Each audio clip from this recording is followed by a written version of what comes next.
In today's video, I am going to walk you through how to cancel your Hostinger VPS subscription. If you have found a better option or simply no longer need the service, canceling your VPS is quick and straightforward. Once you know where to look, I will guide you step by step so you can complete the process with confidence. To get started, open your preferred web browser and go to the Hostinger website. Once the homepage loads, look toward the top right corner and click the login button. Enter your Hostinger email and password to access your account. After logging in, you will be taken to the Hostinger control panel, also known as the H panel.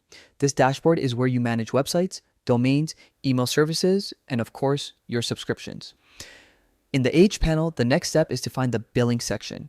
You can usually locate it in the main menu or inside the menu that appears when you click your profile icon. Select billing and you will be taken to a page that shows your payments, invoices, and active services. This section is important because it allows you to manage everything related to your current subscriptions. Once you are in the billing area, look for the tab labeled subscriptions. Click this tab to see a full list of every service you are currently paying for. Your VPS plan will appear here, along with any other hosting or domain services tied to your account.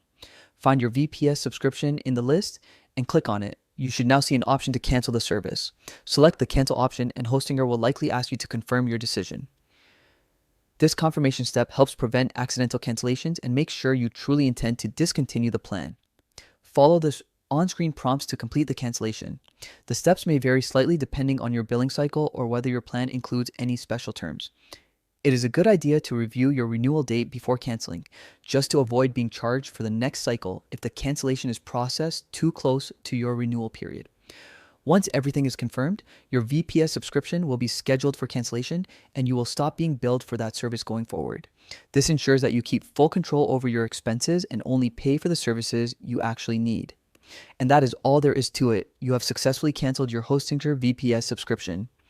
And if you ever need help with other Hostinger settings or want to explore alternatives, feel free to check out my other tutorials. And if you have any questions, drop them in the comments and I will be happy to help.